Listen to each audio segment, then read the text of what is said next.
Vivir una vida extraordinaria requiere desarrollar dos atributos, como si fuera una moneda que tiene dos caras, un lado de la moneda, un lado de la vida. Uno de estos atributos se llama conquista. Conquistar es salir adelante, es planificar, organizarse, hacer algo con la vida de uno, contribuir, tener objetivos, tener metas, preguntarse dónde estoy, dónde quiero estar y cómo puedo hacer para cerrar esa brecha entre donde estoy y quisiera estar. ¿Qué tengo que mejorar? ¿Qué tengo que cambiar? ¿Qué es lo que tengo que hacer con mi vida? Eso requiere acción, requiere tenacidad. Sin embargo, también la vida espiritual completa tiene otro lado en esta moneda. Y este es el lado que llamamos ríndete. Es el lado en el cual uno acepta que no puede lograrlo todo, que la vida no se trata solamente de alcanzar los objetivos, sino de saber disfrutar esa trayectoria, el placer del viaje de descubrimiento. Es el lugar en el cual uno aprende también a agradecer. Rendirse no es algo malo. Rendirse es reconocer las limitaciones y de ese lugar tener humildad, desde ese lugar agradecer, desde ese lugar poder también entender que es suficiente a veces con simplemente ser quien uno es y estar donde uno está, sin buscar más que eso, sino saber apreciar y valorar ese momento y ese instante. La vida equilibrada, la vida perfecta que buscamos alcanzar, es estar justamente viviendo en el medio que une estas dos caras, en la I de conquista y ríndete. Y los judíos aprendimos esto hace miles de años. Lo aprendimos de la forma en que está estructurada la semana, que es los años y la vida. Tenemos un día para rendirnos. Ese día es Shabbat. Es un día para entregarse, apreciar lo que es, no crear nada nuevo, compartir la mesa, celebrar y agradecer todo lo que existe. Y tenemos 6 días después de Shabbat para intentar hacer un tikkun, para intentar transformar el mundo de la mejor manera que podemos, con el regalo que Dios nos dio. Y por eso aquí exploramos todos los atributos y las herramientas espirituales para tratar de vivir en el punto medio, en esa unión, en el guión, en el intersticio entre la conquista y el rendimiento. Por eso hemos llamado a este espacio Conquista y Ríndete.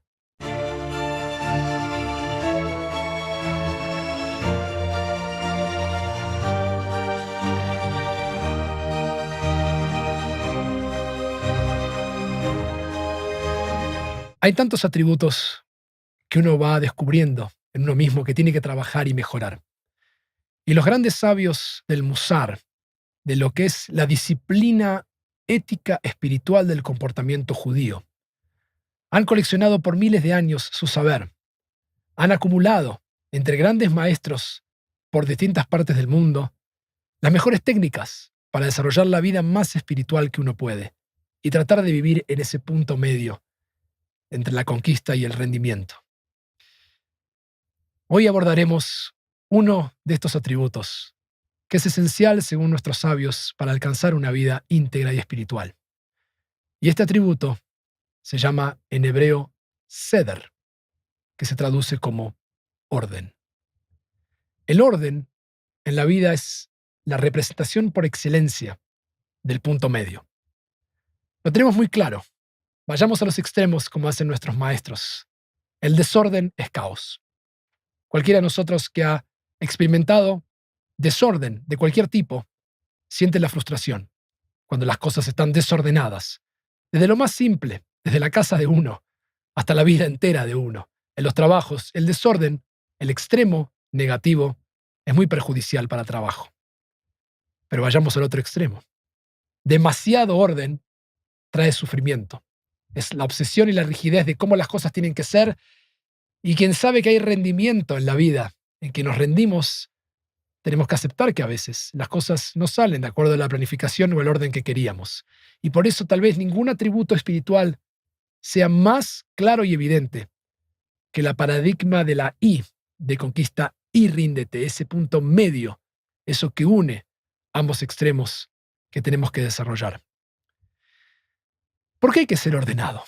Esta sería una de las preguntas tal vez más claras, más obvias, pero no tan fáciles de responder. Y el Rav Eliyahu Dessler, un gran maestro de Musar, escribió que el orden, ni más ni menos, mejora la autoestima. Si buscamos sentirnos mejor con nosotros mismos, él decía, seamos ordenados. La persona ordenada siente que las cosas están arregladas y que cumple con la promesa de lo que dijo que iba a hacer. Si dijo que iba a estar en tal lugar a tal hora, mantiene su promesa porque es ordenado, sale a tiempo, planifica.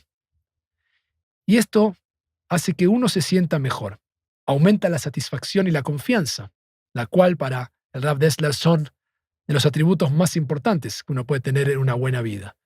Tal vez ni pensábamos por qué tendríamos que ser más ordenados y ni más ni menos que nuestra autoestima se ve reflejado en cuán ordenados somos al cumplir con lo que decimos que vamos a hacer. Ser ordenado, dice el Rav Dessler, te ayuda en algo mucho más profundo. Te ayuda a salvar lo más sagrado que tienes, dice él, que es tu tiempo. Encontrar las cosas en el momento que las necesitas te evita perder lo más preciado. Somos tiempo. Y si perdemos tiempo, no hay nada que nos frustre más. Y podríamos haberlo evitado si hacíamos el mejor intento para tener las cosas ordenadas. De hecho, algunas cosas funcionan solamente cuando están bien ordenadas. Por ejemplo, una máquina, un artefacto. Y el Rav Dessler dice, así también puede suceder con nuestra vida y con nuestra rutina. Puede llegar a funcionar mucho mejor si está ordenada. En la vida del Musar, en la vida judía, en el espacio de conquista y ríndete, el orden no es solamente algo práctico que vamos a compartir. Vamos a ver que ser ordenado es algo espiritual, es un atributo para el alma.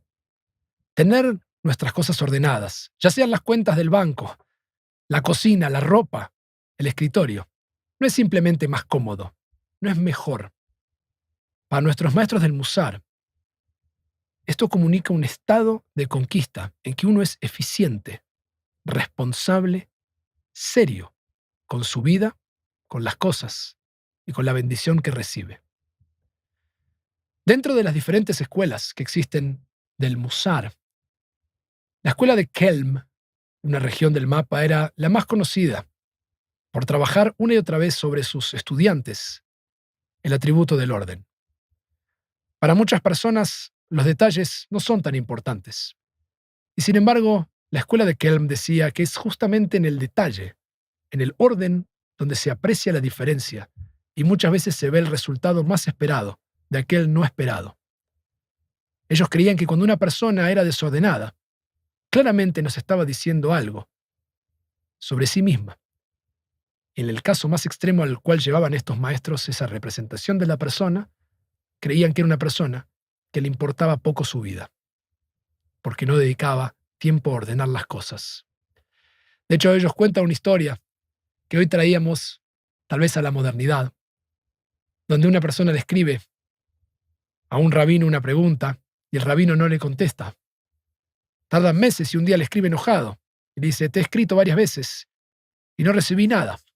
Y el rabino le responde, yo ya te había respondido hace varios meses cuando me escribiste, pero me di cuenta que en lo que mandé de la elección faltaba un punto. Y por eso no llegó este email o esta correspondencia, si imaginamos esto en tiempos antiguos o en la modernidad. Ese es el grado de detalle, en realidad, de quien es ordenado. Y muchas veces nos pasa que tal vez mandamos alguna información y no llega. ¿Por qué? Porque no fuimos ordenados. Porque no vimos el detalle de que faltaba algún número o alguna nota. Para la escuela de Kelm, el desorden extremo era considerado el reflejo del desorden interno. Se creía que una persona que tenía todo desordenado probablemente tenía desordenada, como dije también, su vida, sus ideas y su rutina. Y así como se desordenan las cosas, se puede desordenar la salud espiritual y aquello que aquí intentamos recuperar y llevar al punto medio. La idea del orden es una idea que en el fondo resulta para muchas personas contraintuitiva. Es decir, la intuición nos llevaría a pensar que en el mundo espiritual En el mundo tal vez de la meditación, de las búsquedas que hacemos para conectarnos con lo trascendente, la libertad, y en consecuencia el sentirnos libres sin ataduras, es alcanzar el objetivo, no tener una estructura. En el judaísmo esto no es así. En el judaísmo esta idea está absolutamente invertida. La persona espiritual en la tradición judía es la que posee disciplina, posee un orden para sus rezos, posee un orden y una estructura para ponerla al servicio de la práctica de Dios, y los rituales, los cuales no son el objetivo final, sino el medio para recordarnos lo trascendente en la vida, deben ser hechos con orden, con precisión, con seriedad, porque si no es considerado desde nuestra tradición a veces como una deshonra, como que nos da lo mismo. Pero la persona que es ordenada no le da lo mismo. Quiere seguir una estructura. Y nosotros en el judaísmo, en la búsqueda espiritual, buscamos estructuras, porque creemos que eso nos ayuda a vivir de manera incluso más profunda, más conectada.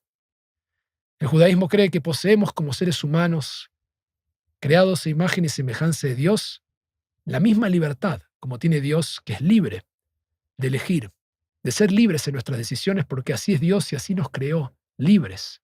Y por eso es entendible que naturalmente elijamos tal vez algo más caótico, sin una estructura de ningún tipo, porque podemos pensar que es más cómodo no tener que ordenarnos. Sin embargo, como estamos viendo, para el judaísmo y para la vida espiritual, esto es al revés. Cuando decidimos ordenarnos, incluso externamente, en las rutinas que hacemos, de levantarnos a tal hora, de hacer gimnasia a tal hora, de tener la entrevista a tal hora, de desayunar a tal hora, y eso que parece una obsesión, lo que estamos fomentando es el orden interno de la paz de nuestra vida, mayor autoestima, como decía el Rav Dessler, mayor confianza en nosotros mismos. Y somos lo que buscamos, que es ser más productivos. Nosotros somos una parte más de la creación. Y si lo vemos así, formamos parte de este increíble engranaje cósmico, que es la Tierra, donde todo tiene su orden. Hay un ciclo para las estaciones, el sol, la luna, el ciclo de la cadena alimenticia, el agua que se evapora y que se convierte en lluvia, todo es un ciclo ordenado. Nosotros somos una especie de organismo dentro de este mismo ecosistema. ¿Por qué deberíamos manejarnos de forma aleatoria y creer que eso nos va a dar tranquilidad cuando todo lo demás que nos rodea tiene una estructura y tiene un orden? Y esta es la razón por la cual en el judaísmo la práctica del orden y la vida espiritual es una moral práctica que se activa a través de ritos que tienen un orden muy específico para toda celebración y para toda conmemoración. La gente a veces ve esto como algo menos libre o tal vez incluso más bajo a nivel espiritual. Ven al judío obsesionado con los detalles, con cómo se hace, qué se lee, con toda la estructura. Pero solo el que ha atendido todo esto puede entender por qué somos tan cuidadosos de decir las bendiciones que corresponden, de hacer los ritos que corresponden, porque creemos que eso nos hace más productivos en el servicio ni más ni menos que del misterio a Dios. Tal vez no sea una casualidad que cuando un judío entra en una sinagoga lo que pide es un libro que se llama orden. El Sidur viene de la palabra Seder. ¿Por qué? Porque los libros de rezos están ordenados de acuerdo a lo que se reza, a la estructura del día, y lo que pedimos es, por favor, dame orden. Por favor, dame un libro que me ordene, que sirva para ordenarme. Conectarse con Dios igual no solo requiere una decisión, sino también ordenarse y mantenerse enfocado, lo cual requiere una y otra vez mantener ese orden que buscamos. Consideremos incluso el desorden. Hay un concepto en hebreo, un principio ético fundamental que está en la Torá. Es el concepto de Bal Tashchit, que significa no destruyas, no destruirás. Y en el libro de la Torá leemos: cuando sities una ciudad por muchos días, no destruirás ninguno de sus árboles para golpearlo con un hacha, porque de él comerás y no lo cortarás. ¿Es el árbol del campo un hombre para venir ante ti en el asedio? Es decir, que en la Torá, la orden se dice que en el contexto de una guerra, y hay leyes en la Torá que se llaman leyes de guerra sobre cómo comportarse en la ética de la guerra, se prohíbe talar árboles, porque justamente no te van a hacer nada malo y no te van a atacar. Tienes prohibido destruir algo por el simple hecho de destruirlo.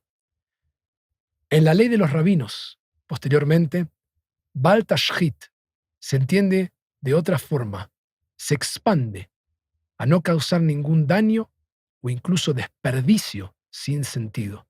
Así como no puedes destruir, el Talmud va a aplicar este principio para evitar el desperdicio, por ejemplo, de aceite de una lámpara que se usaba en el mundo antiguo, de romper o desgarrar ropa, el romper muebles para usar para leña o incluso la matanza de animales que no serán consumidos. En explicación de esta ley, el Sefer HaJinuch escribe que es la práctica de las personas muy justas no desperdiciar nada, ni siquiera un grano de mostaza. Por lo tanto, la falta de orden, que es lo que estamos viendo, lleva al desperdicio. Ser desordenado es justamente desperdiciar cosas, tiempo, recursos, relaciones, muchas cosas más. Por esa razón es que el desorden que lleva al desperdicio es un principio ético en el judaísmo. Al fin de cuentas, seder, orden, es mucho más, como estamos viendo, que ser eficiente, sino que estamos hablando de lo que puede llegar a ser un impedimento para que uno sienta que ha vivido una vida profundamente espiritual y que ha desarrollado al máximo, en su punto medio, la espiritualidad en la vida. Por supuesto, como decimos, el objetivo es el punto medio. Shvil HaZahav lo llama Maimónides, el camino dorado, el equilibrio, lo que une las dos caras de la moneda. No hay que buscar extremos. El desorden genera caos y es imposible escuchar la voz divina si uno habita dentro de un tornado. Pero también es cierto que el desorden que evitamos, llevado en un orden extremo, donde uno es inflexible y no hay posibilidad de abrirse a oportunidades diferentes que el misterio de la vida comunidad indivisible nos propone, nos desafía porque no se ajusta al orden que queríamos. Por lo tanto, para la tradición judía, el orden es algo bien práctico. Y en especial aquí en el Musar, donde compartimos más que simplemente reflexiones o pensamientos. Para esta tradición judía, una buena vida no es una vida con ideas inteligentes, sino una vida que ha sido vivido inteligentemente. Por lo tanto, decirle a una persona que tiene que volverse más ordenada, dicen los maestros, es como decirle a un ladrón que debe dejar de robar y suponer que lo va a hacer solamente porque se lo decimos. La pregunta es, ¿somos ordenados o no? Y nadie puede responder esto por nosotros. Nosotros sabemos con honestidad si somos ordenados o no, y especialmente en qué áreas de nuestra vida somos ordenados y en cuáles no. Y lo más difícil, cuando uno tiene que hacer cambios espirituales, es encontrarnos cara a cara con lo que se llama el Yetzer Hará, nuestra inclinación interna hacia lo malo de nosotros mismos, que funciona como un abogado defensor, que va a intentar siempre defendernos y hacer lo posible para que no crezcamos espiritualmente. Es esa voz que nos dice, no hagas nada, no te preocupes, otros lo harán, no te tomes tan en serio la vida, no cambies. Ese es nuestro Yetzer, es nuestro abogado defensor, que cuando algo nos pasa y sabemos que tenemos que actuar, nos quiere defender. Pero nosotros no somos el Yetzer Hará. Nosotros somos la Neshama, somos el alma que mira al Yetzer Hará hablar. Y cuando nos dice eso, tenemos que separarnos y poder trabajar. ¿Y cómo se trabaja? De la mejor manera, el orden. ¿Cómo uno puede lograr ser más ordenado? Los maestros del Musar utilizan una técnica que, como saben que no pueden dar una instrucción a una persona para que se ponga automáticamente a ser ordenada, es invitarnos a trabajar otros atributos espirituales para que a través de ellos se genere el orden. Esto puede resultar difícil de entender, pero tiene una lógica dentro del Musar. Y es que a veces hacer un cambio sobre un tema nos es muy difícil, porque nuestra inclinación hacia el mal, nuestro abogado defensor, va a darnos todas las excusas por lo cual no tenemos que hacerlo. Pero si hacemos otra cosa que tal vez no es tan difícil, eso que estamos buscando pueda repararse como un reflejo de esto otro. Hay dos atributos que los maestros del Musar recomiendan trabajar para ser más ordenados.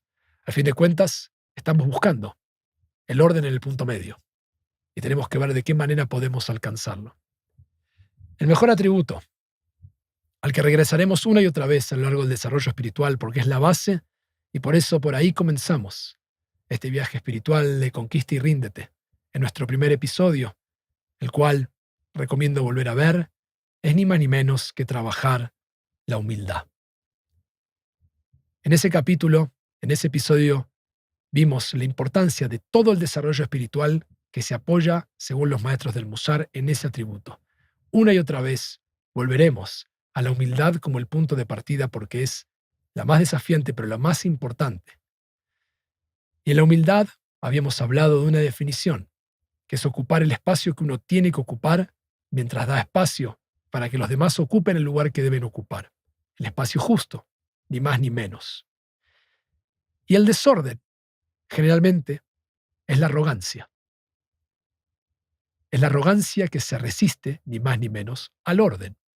Es la voz del Yetzer Hará, que dice, quiero divertirme. No me quiero poner a ordenar todas las cosas, es aburrido. No quiero ponerme a organizar los papeles ahora. Ahora es generalmente nunca. Y por lo tanto es nuestro ego, esa voz que frente a la demanda de ordenar algo va a defenderse y dice, no, no quiero, porque sabemos que ordenar requiere conquista, requiere disciplina, requiere un esfuerzo. Y el ego no quiere hacer eso. El orden es, al fin de cuentas, una sumisión de la arrogancia y del ego.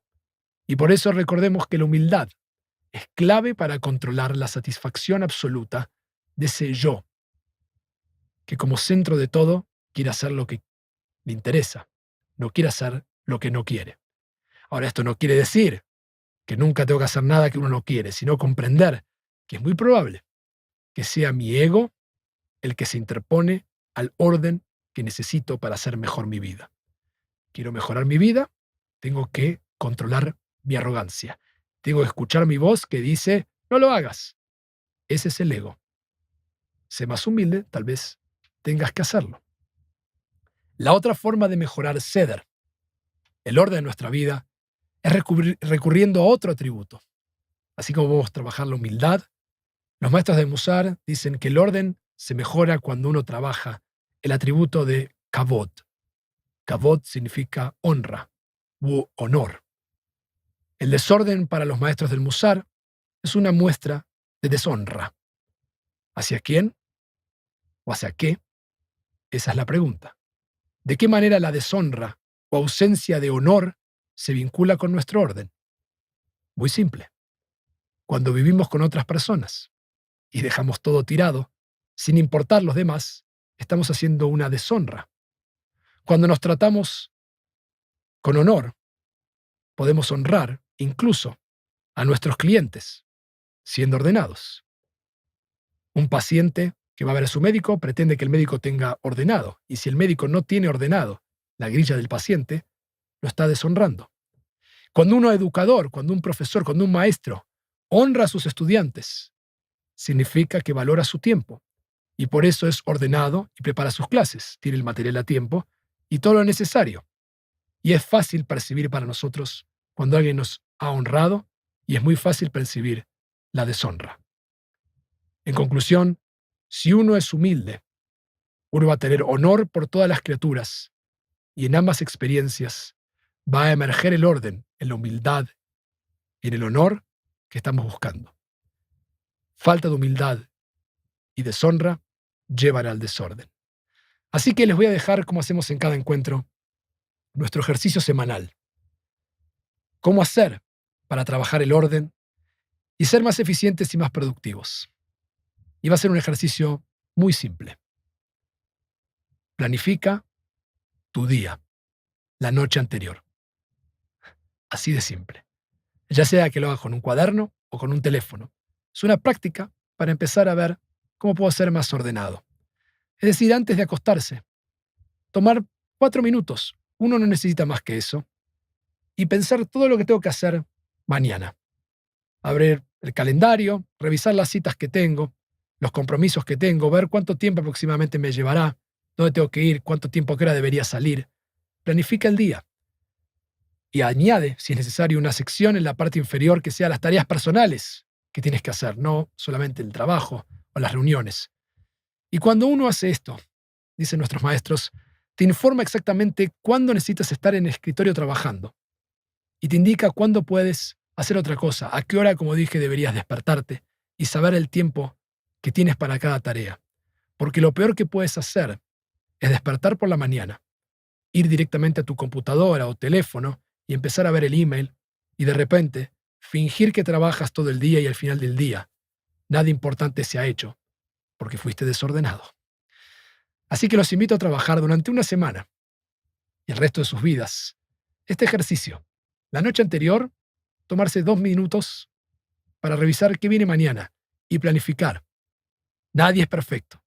Y por supuesto, no todos los días salen según lo planeado, pero este sistema da la mejor oportunidad práctica y concreta de asegurarte de que los proyectos más importantes que uno quiera en la vida se realicen, que uno se sienta con mejor autoestima, se sienta realizado, y especialmente, si uno tiene un horario inconsistente, que pueda forzar esta agenda. Les deseo una excelente semana trabajando este atributo y nos vemos en el próximo episodio de Conquista y Ríndete.